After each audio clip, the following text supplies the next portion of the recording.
The air conditioning unit in our older RV was never intended to handle the extreme temperatures that we had this past summer.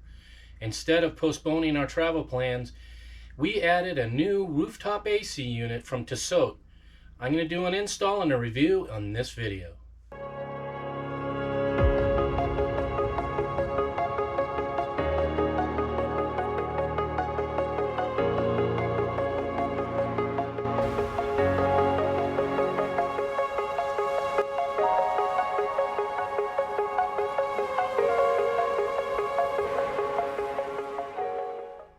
This past June, record heat waves were hitting the southern plains. They were having daily temperatures of 105, and that's just where we were headed to spend the summer.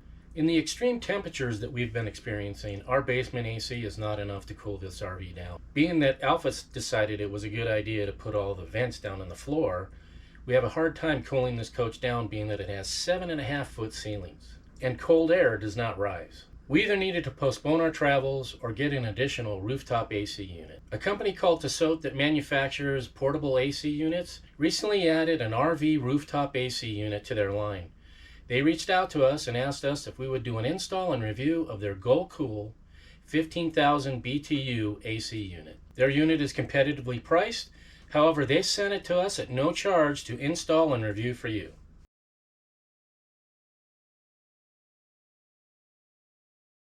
This is where I'm going to be mounting the rooftop AC. So I'm going to replace this magic fan with the rooftop AC. Luckily, the AC units, most of them are pretty standard. The space here that's needed is minimum of 14.25. So I measured it, we're good there. This is where I'm actually going to have the AC coming through. So what I need to do now is I need to take this down and figure out how I'm going to get my electrical over to the panel where I have my where I'm going to be putting a breaker in for the AC unit. I think I'm going to run my wires from here into this cabinet area, and then from this cabinet area over to the side where the refrigerator is, and run my wire back down behind the refrigerator. Down below the refrigerator, right here in this cabinet area, is where my panel is. I'm going to be coming into this panel here, number 3 spot. That's a 20 amp breaker. So what I'm going to do is I'm going to run my wire to that breaker. So I'm going to run them for the top where I showed you all the way down to here, and then wire them to that breaker, and then we'll be set. So here's what we got up in the roof here, in the ceiling. I got my wires all tucked up in there, and you can see that hole over there where I drilled so I can get behind the fridge. I'm going to get some of that spray insulating foam and cover that hole up so we don't have any air coming in or critters coming in. Okay, so I'm all done running wire. That was probably the toughest part of the whole job. Next step is move on to removing the Fantastic fan. Now that I have the wiring all done on the inside, I need to remove all of this and remove the Fantastic fan. So I need to remove the eternal bond here, so I got to get that off to be able to access the screws that are under here that screw the Fantastic fan down to the roof. So that's the next step.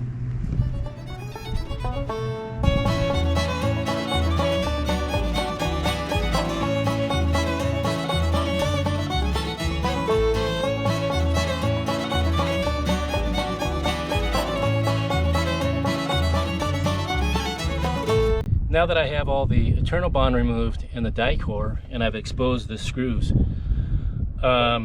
next step is take all the screws out.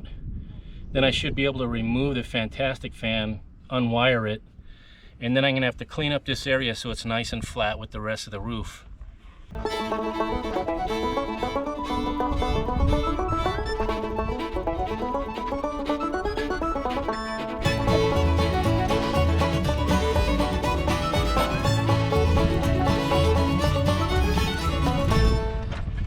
We have this wiring here, so I'm going to undo that, and then this one just plugs into this connection here, so I could just unplug that and tuck that back in there.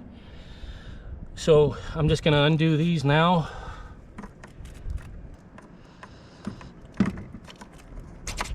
Okay, and this connector, you just have to squeeze this and that'll release it. So that's all disconnected. So all right, the magic fan is all out now. All the white you see here that I'm pulling up is Dicor lap sealant. And then this gray stuff is butyl tape. So they put the butyl down, that creates a waterproof seal. So when they set the Fantastic fan on top of it and screw it down, it creates a nice tight seal. And then the lap sealant they put all over the top of it so they don't have any leakage. And then I put Eternal Bond over all of my areas that had lap sealant like that. So the lap sealant is hard to get off, but it works really well as far as creating a waterproof area. We just need to make sure that our opening is a minimum of 14 1/4, so we're good this way. We're good that way, so 14 1/4. So the next step that I'm going to do is I'm going to get my aluminum duct tape, and I'm going to create a nice solid barrier here so we don't have any air escaping, so the air conditioner will work a lot more efficiently, because otherwise you're going to have all these areas where air can escape, and it's going to make the air conditioner work a lot harder. What I'm doing, that area that I said I'm going to box in so we don't have any air escaping, I had this extra sheet metal in my garage. So what I'm doing is I'm going to create basically like a square. So I'm creating these for the sidewalls, and then I'm going to tape them all together to create that area so we don't have any air leakage. So now I have my aluminum duct tape that I'm going to use for putting those pieces together. I have one piece up in there already, the one that I have my hole in for the wire to come through. So what I'm going to do is I'm going to tape that one in place first and then work my way around the box.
Now that we have the air conditioner situated where we want it to be, we have to hook up all the ductwork. So in the instructions it says they want the foam side out. If you look at the inside, it's kind of a silver color, and it has this 3M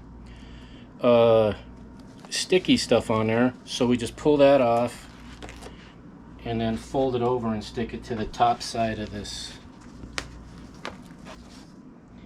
You can see where they cut out for where your screws go, because you're going to screw this to the bottom part of the AC unit.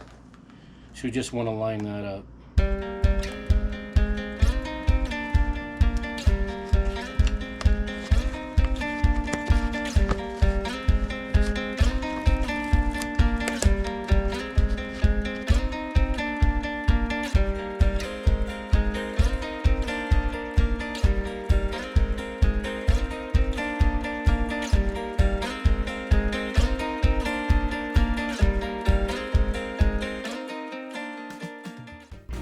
very, very hot in here.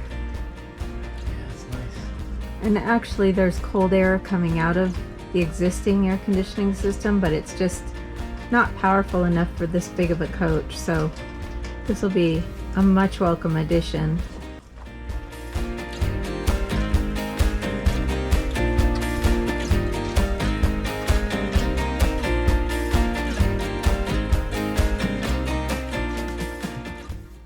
This part definitely took 2 people because one person has to hold that up until you get a few of the bolts in there. Is that the new wiring, or was that wiring you did for this? Oh, that's wiring I did. Okay. Now I have my bottom plate on the inside bolted on. I need to torque them, and in the instruction it had it set for metric. I found an app where you convert it from metric to foot-pounds. So what I need to do is 21 foot-pounds on the torque wrench.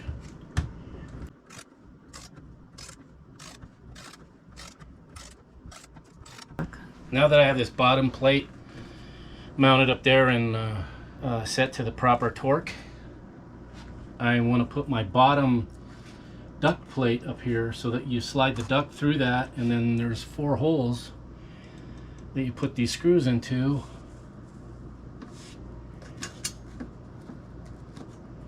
And you mount this up there.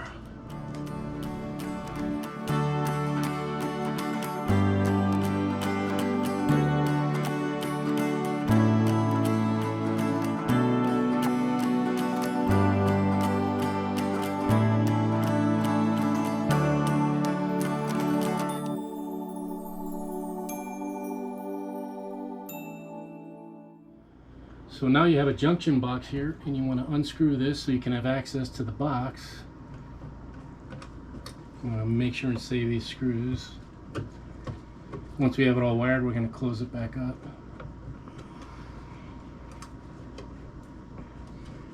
Okay. Now that I have the bottom plate all mounted, I had to wire everything up. So I had to take the wire that I ran plus the wire that came with the unit, and they give you a junction box. And it has everything labeled here where everything goes. So I have that all wired up. The next step is I'm just going to close this back up with the cover, and then I got to plug in this wire for the controls on the outside of the bottom piece of the air conditioning unit. And then once that's on there, then I can push the bottom piece up on there, screw it on, and then I have to let it sit for 4 hours before I can turn it on or anything, because of its shipping, they need it to sit flat the way it's supposed to be for a minimum of 4 hours before you turn it on, because of all the Freon and everything. So I'm going to go ahead and first I'm going to put my cover on. I'm going to plug that in, put my bottom piece cover on, and then we'll let it sit for 4 hours. My flexible duct was a little long, so I had to cut some of it off. So I just had to take off probably about 3/4 of an inch. The installation was pretty straightforward. However, I did run into one problem in the final step. When I went to mount my cover here, this mounts to the mounting bracket that holds the rooftop AC down to the roof. When they shipped it, this was screwed to the inner bracket. When I went to put this back up here, I had a heck of a time trying to find those holes because there's no locating pins. What I ended up doing was I took machine screws and came down as opposed to screwing it up. They came down through the hole here, and then what I did is I put a nut on this side of the screw holding this up, and then I cut my screw so it was flush here and then put the covers on. That was the only problem I had. Now the unit has a nice modern look. It also comes with a remote, so you don't have to operate it from up here. You can operate it from your remote. And the thing that's really cool about it is when you turn it on, you're going to see the vents here. They open up, which is really kind of cool. And then once we had it going, we were able to cool this huge area down really well. And this large area is basically 17 feet by 12 feet. So that's a large area to cool down. and the fans are powerful enough to disperse the air throughout this large cabin here. This 40-foot motorhome has 7.5-foot ceilings with lots of windows. In 100-degree temperatures, with the blinds closed, we were able to cool this down to 79 degrees, improving on the basement AC unit that we have here. Our next project with this will be adding a soft start to it. That way we'll be able to run this unit for extended periods of time on our Lion Energy batteries. There's a link in the video description below, or you can point your smartphone's camera at the QR code here to get to our Amazon storefront, where you can find the TOSOT AC unit and all the other products we use and approve of.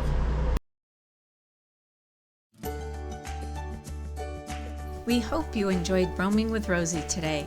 For more information on the places featured in this episode, check out the links in the video description, as well as products and equipment we use and recommend. We sometimes do receive a small commission when you use our links for purchases, which is a great way at no additional cost to you to help offset some of our production costs. Thank you so much for watching and sharing our videos and subscribing to Roaming with Rosie. We'd love to hear from you and encourage your comments and questions. Until next time, see ya!